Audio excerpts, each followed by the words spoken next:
ایک زمانہ آیا کہ قریش کے ظلم و ستم اور جور و جبر اتنے زیادہ بڑھ گئے کہ کمزوروں پر جو ظلم ڈھاتے تھے، زیادتی کرتے تھے، وہ دیکھے نہیں جاتے تھے۔ تو سیدنا صدیق اکبر شہر مکہ کو چھوڑ کر کے مکہ سے باہر جا رہے تھے۔ راستے میں ابن دغنہ ملا، یہ قریش کا سردار تھا، اور اس نے کہا کہ آپ کدھر جا رہے ہیں؟ تو آپ نے فرمایا کہ اس شہر میں اب رہنا نہیں ہے جہاں جور و جبر کا رواج ہو، جہاں ظلم و تعدی پھیلتا ہی چلا جائے، جہاں شر کو کوئی روکنے والا ہی نہ ہو، تو میں تو اس شہر میں نہیں رہنا چاہتا۔ تو ابن دغنہ نے آپ کو روک لیا، اس نے کہا میں آپ کو نہیں جانے دوں گا۔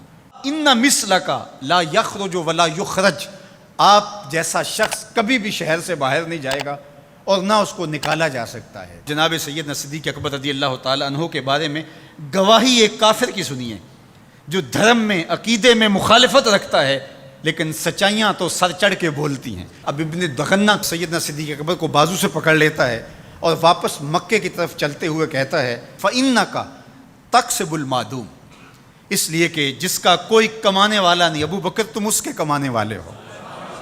تم اگر تاجر ہو تو تمہارا مال تجارت جب بکتا ہے تو غریبوں کے چولہے جلتے ہیں، تو تم اگر چلے گئے تو غریبوں کے چولہے بجھ جائیں گے، شہر میں اندھیرا ہو جائے گا، لوگ فاقوں سے مر جائیں گے، تمہیں نہیں جانے دیں گے۔ دوسری بات وَتَصِلُ الرَّحِمَ، تم صلہ رحمی کرتے ہو، تمہارے رویوں کا جمال اور تمہارا طرز معاشرت اتنا خوبصورت ہے کہ لوگ رشتہ داروں کے ساتھ رویہ کیسے کرنا ہے تیری چوکھٹ پہ آ کے سیکھتے ہیں۔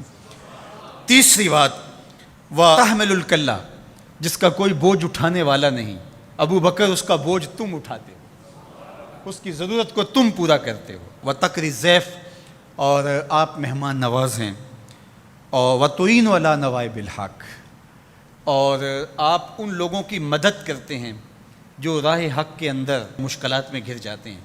اب وہ 5 باتیں جو ام المومنین نے حضور علیہ السلام کے بارے میں کہیں، وہی 5 باتیں ابن دغنہ نے حضرت صدیق اکبر کے بارے میں کہیں۔ تو اب یہ سمجھنے میں کوئی دیر نہیں لگتی کہ حضور نے اپنے غلاموں پہ اپنی سیرت کا رنگ چڑھا دیا تھا، اور ایسا پختہ رنگ تھا، ایسا پکا رنگ تھا جس کو کافر بھی دیکھ رہا ہے۔ وہ رنگ دور سے ہی دکھائی دیتا تھا کہ ابو بکر پہ بھی محمدی رنگ ہے، عمر پہ بھی محمدی رنگ ہے۔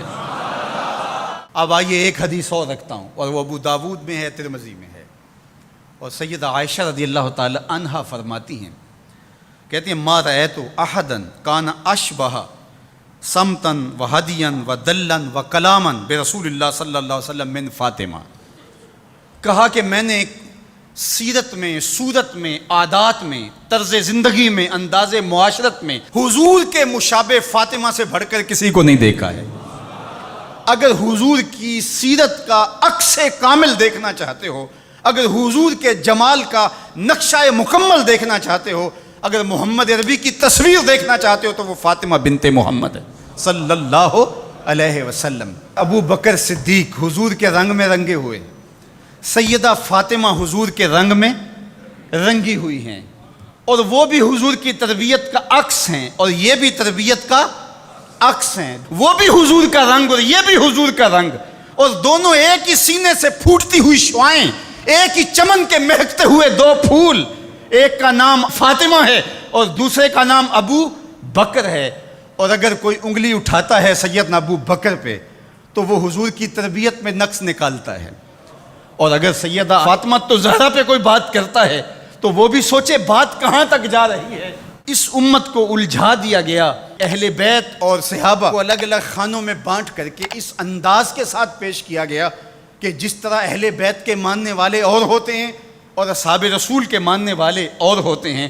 ہماری محبتوں کا مرکز ذات رسالت مآب صلی اللہ علیہ وسلم ہے۔ اللہ کی محبت مقصود شریعت ہے، والذین آمنوا اشد حبا للہ، یہ قرآن بتاتا ہے ہمیں، لیکن یہ محبت بھی ہمیں اس در سے ملی ہے۔ تو اس لیے ذات رسالت مآب جب مرکز محبت ہوگی تو پھر یہ جھگڑا کبھی بھی نہیں ہوگا کہ میں اہل بیت کو مانتا ہوں اور صحابہ کو نہیں مانتا، میں صحابہ کو مانتا ہوں اہل بیت کو نہیں مانتا۔ میں تو کہا کرتا ہوں کہ صحابہ نبی کے در والے ہیں اور اہل بیت نبی کے گھر والے ہیں۔ ہم کہتے ہیں گھر والوں تمہیں بھی ہمارا سلام ہو، در والوں تمہیں بھی ہمارا سلام ہو۔